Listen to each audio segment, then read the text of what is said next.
We have hit a point in our podcast where I'd like to open up the box. I mean, there's obviously Lean and Six Sigma, operational excellence, or any kind of continuous improvement. I feel that our listeners can or have more content or contributions to provide us, and maybe even enlighten some of the listeners on how they feel about certain topics, just not what we think about those things. So if we could get a brave soul willing to come on the podcast, would love to hear of unique ways that people have used maybe a different tool, best practice, or even better, a lesson learned from maybe a poor execution of a tool. Go to our website, www.e6s-methods.com. Click on the button that says Call for Content. Let us know what you'd like to share. Welcome to the E6S Methods Podcast with Jacob and Aaron, your weekly dose of tips and tricks to achieve excellent performance in your business and career. Join us as we explore deeper into the practical worlds of Lean, Six Sigma, project management, and design thinking. In this episode number 176, we ask, are you climbing up? And discuss salary trends in the Lean Six Sigma field, as well as a review of Aaron's own salary history, adjusted for cost of living. Spoiler, I wasn't always climbing up.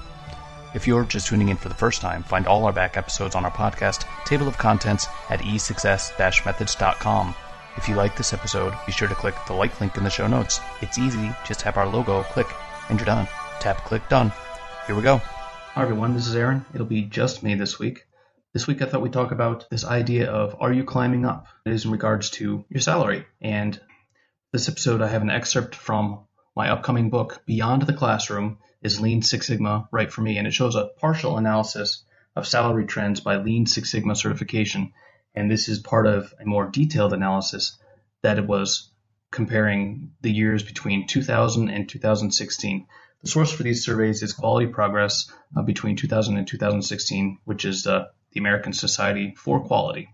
Now, the focus of all of these survey trends analysis is only in the U.S., and for this episode, it's just going to really focus on Greenbelt certification compared to no Greenbelt certification. If you'd like to know more about the details of salary trends of other certifications, Master Black Belt or Black Belt, that will be available for purchase. You can find the link in the show notes. For now, let's just get back to, in a snapshot, what do Lean Six Sigma annual salaries look like? So according to surveys, topping off the list, of course, is Lean Six Sigma Master Black Belt, earn an average of $128,000 US dollars, and that is over the course of 2014 and 2016. So that's really an average of the last 3 years, trailing by black belts at $103,000 and green belts at an average of $91,000. And survey respondents with no certification, and this is important, showed a annual average salary of $82,000. So the absolute value may not be as important, but the delta between the different certifications may be something to consider if you are considering a career in Lean and Six Sigma. By the way, this episode has many graphs in the show notes, so you want to take a look and you want to review these graphs on the website as well. So what is the difference, though? I mean, the salary is clearly different, but what is the difference in the expectation or the training requirement for each one? So let's start with green belt. Well, obviously, no cert, that's just a regular job. So let's say the no cert is basically your do nothing option. However, there is this idea of green belt. So green belt is typically 2 weeks worth of training over the course of 2 months, and that's basically 80 hours. Some trainers can cram it to a 5 to 6 long days worth. If you are looking at a training that is 5 to 6 days or basically 1 week's worth of training, just know that there is a considerable amount of material that has been removed from that training, and the typical training is roughly 2 weeks. Prices can range from $1,500 to $6,000 depending on the quality. Some of them are only geared to identify, to help you pass a certification exam and not necessarily become a practitioner of Lean Six Sigma. Obviously, those that are geared to just pass the exam are much cheaper. They're not really training, they're just test preparation. The curriculum would include the DMAIC framework, statistical process control, capability, measurement system analysis, basic problem-solving skills, lean practices, and maybe some inferential statistics in your more advanced, more traditional green belt training. Certification criteria can vary quite a bit. Some is just an exam. Some are project-based. So You can certify either be an exam or be certified by leading a project and demonstrating the use of the tools. And sometimes you can be certified by being part of a larger black belt project if you are, say, an assistant project manager or assistant tool user in that project. Green belts are often coached by experienced black belts or master black belts, and those are usually the person who decides if you're doing a project-based certification. Those are usually the people who decide whether or not you've achieved enough mastery of the tools at the green belt level to receive green belt certification. So that's green belt. Now, black belt is 4 to 5 weeks worth of training over the course of 4 to 5 months. Usually it's 1 week per month for 4 to 5 consecutive months. Sometimes it can be extended if some programs are including Design for Six Sigma or some other new methodology that's as an addendum. The typical DMAIC takes 4 weeks. If you add in Lean, sometimes it can add an extra week. But if you also add in Design, you're looking maybe at 4 to 5 weeks. Now, there are some providers out there who have developed a green belt plus approach to training, giving the green belt basics and building upon that in 2 to 3 weeks to achieve black belt. So basically, you take green belt, you're getting the basics during that time, and then black belt is just an additional 2 weeks on top of that. Some programs are designed that way. I've seen it both ways. My preference is green belt and black belt be treated separately, but there are some programs that will do 2+2 in the way they train. Prices can range anywhere between $6,000 and $17,000 depending on quality. Some train, again, only to pass the exam, which is much cheaper, and it's only test preparation.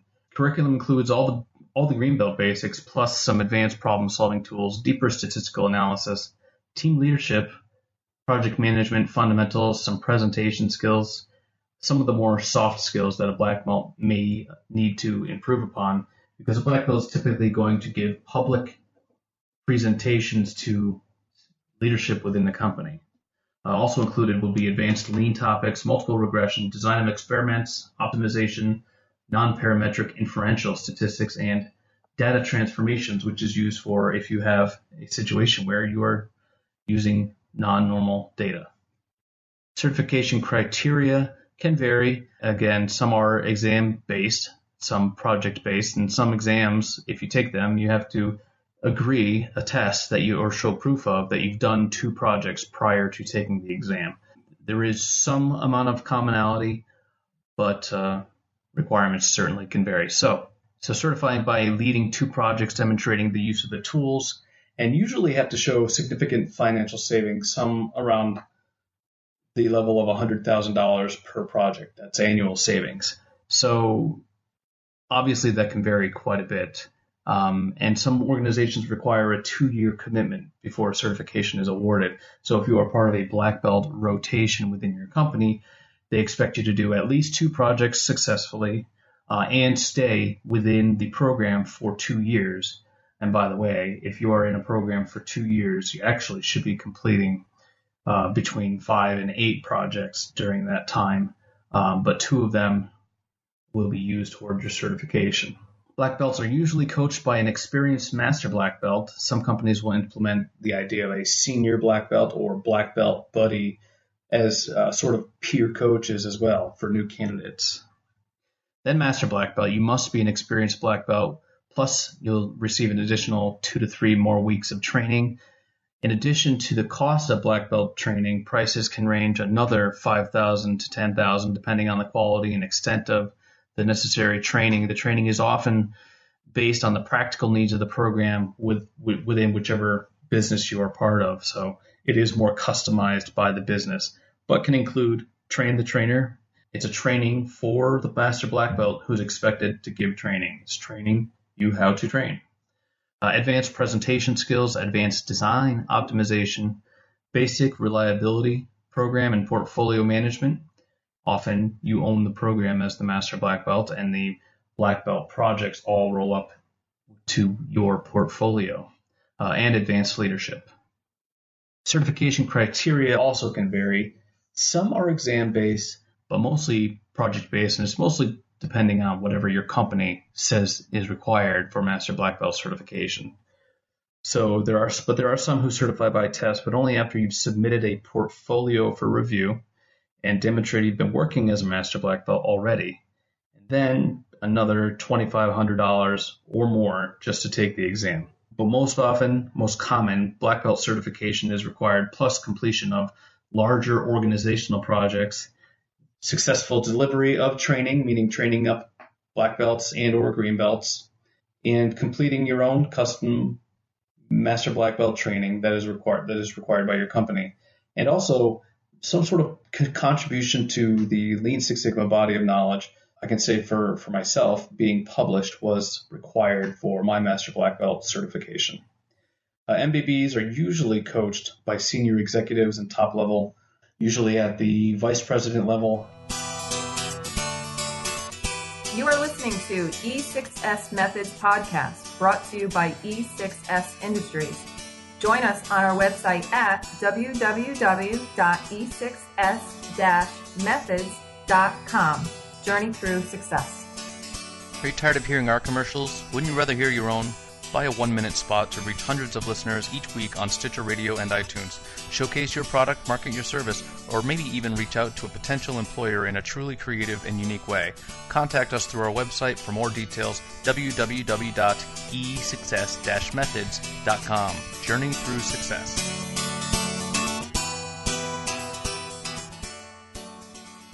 So let's talk about salaries trending over time. So between 2000 and 2016, let's concentrate on Greenbelt. Greenbelt salaries rose from $65,000 in 2000 to $93,000 in 2016, while non-certified respondent salaries rose from $58,000 to only $82,000. So both salaries are rising based off over time. Now, unfortunately, this can be very misleading, as the survey providers do not account for changes in the cost of living. And the fact that all salaries are on the rise is an indicator that year to year costs are changing. The only clear distinction from the graphs that are here is that Greenbelts, certified Greenbelts generally earn between $5,000 to $10,000 US dollars more than non-certified respondents. And the Greenbelt salary trend seems to rise faster than non-certified respondents. Again, if you're looking at the website, you'll be able to see this for yourself on the graph. So the gap is increasing. As I said before, if you want a full salary trend analysis, it is available for purchase. Just go ahead and click on the link in the website. It'll take you to a page where you can purchase a 4-page, more detailed analysis, which is showing all the trends between Greenbelt, Black Belt, Master Black Belt for the last 16 years. So this brought back some memories, and I've done my own salary analysis as well. And I once thought I was climbing up. If you look at where I was, I make quite a bit more than I was making when I first started in my career. And I thought I was climbing up, but once I corrected for changes in cost of living, there were years where I was actually sliding backwards and I didn't know it. So if I look at my salary history, I'm making 5.7 times more than what I made when I first started my career. However, but once I adjusted for the cost of living changes over that same time frame, I learned, and it was pretty eye-opening, that I made only 4.3 times more. And sometimes, like I said, when I thought I was gaining money, when I was just kind of sitting still in my career, I was actually falling backwards. I was actually losing money, at least with regards to the power that money gave me to make purchases. The effective worth of that money was less than it had been years before. So I overlaid my own career timeline with my salary trends, and some patterns sort of emerged. So I've actually included these patterns in the show notes. I mean, this is personal to me, but you may find that it sheds some insights for maybe you want to look at your salary history in the same way. So my personal story is included on this graph, and it shows corrections based off of the cost of living. And it shows where the jumps were, where the dips were, and what sort of correlated to changes in my career. So here we go. Based on my certifications, there is a lag of a couple of years before the cert seems to pay off, with the exception of Black Belt. The Black Belt, and some of this going back to my memory, is it paid off pretty quickly, mostly due to changing companies. Once I achieved Black Belt certification, found a company that wanted me to do that full time, and then that was a huge jump from my existing salary at that company at the time. So, and this happens to be pretty true with most of my steepest salary climbs. They are typically by switching companies. Staying with the same company showed a bit of a stagnation in my pay rise and even dipped down, partly due to stagnation, partly due to the economy. So the steepest and longest climbs were the result of my black belt and master black belt certification. And now I should say that all of this is predicated based off of my engineering degree. Of course, the engineering degree was table stakes. I never would have gotten a career had it not been for that degree. But the certifications on top of that degree seem to account for the largest and steepest climbs in my salary history. Higher level degrees, ISO auditor certification, did not seem to give a pay rise. So my master's degree and my ISO lead auditor certification did not really seem to pay off so much. However, they had different purposes. The master's degree was more so that I could have more credibility when talking with mechanical engineers. Because I was a chemical engineer, when they spoke to me, they acted like I couldn't understand what they were talking about because I was chemical. So that's why I went back and got my master's in mechanical and manufacturing engineering. That way, I had that instant credibility before they started talking down on me, especially since everybody knows chemical engineers are better. Wink, wink, nod, nod, LOL. Anyway, so, but the ISO auditor, that didn't give much of a pay rise because that was required for becoming the quality manager. And quality management, at least in this company, did not get the same kind of appreciation as quality improvement. And I'm actually finding that in a lot of different companies, which I find weird. I do find that odd that quality assurance is pretty much just policing and very tactical, whereas quality improvement seems to allow for more room, or continuous improvement. There seems to be more room for salary increases. Maybe that's just my career, but that's what it looks like to me. So let's ask, what if I stayed? So like a theoretical brain exercise. So my job hopping every 2 to 5 years compared to staying in one place. So if I just stuck with the same company and if I took the standard 2.5% annual raises and got promoted every 4 years with maybe a 10% bump with each promotion, which is pretty much typical rules for a company, where would I be? So let's think about that. So on top of that, the upside of leaving. So my actual salary increase was 4.3 after it's adjusted for cost of living. However, if I had stayed in the company, I would only increase my salary by 1.7x in the same time frame. So a very slow and steady climb, but far lower salary than I received as a result of the moves between different companies. So this is the upside of leaving. Much higher salary, a greater variety of experiences and challenges, and I'd say a broader network of people. Now, the downside of leaving. So leaving friends behind and starting all over again, there is this idea of fear of missing out. I have in the show notes, FOMO, fear of missing out. There is this idea of the grass is greener complex. And for but for some jobs that I left and left friends behind, I often think, what it would be like to go back there again. So I've actually applied to go back to old jobs because of that idea. It is tough to keep your resume brief. I have a rather long resume, and I try to keep it down to one page, and it gets a little bit more challenging the more companies you have to account for in your salary history, in your career history.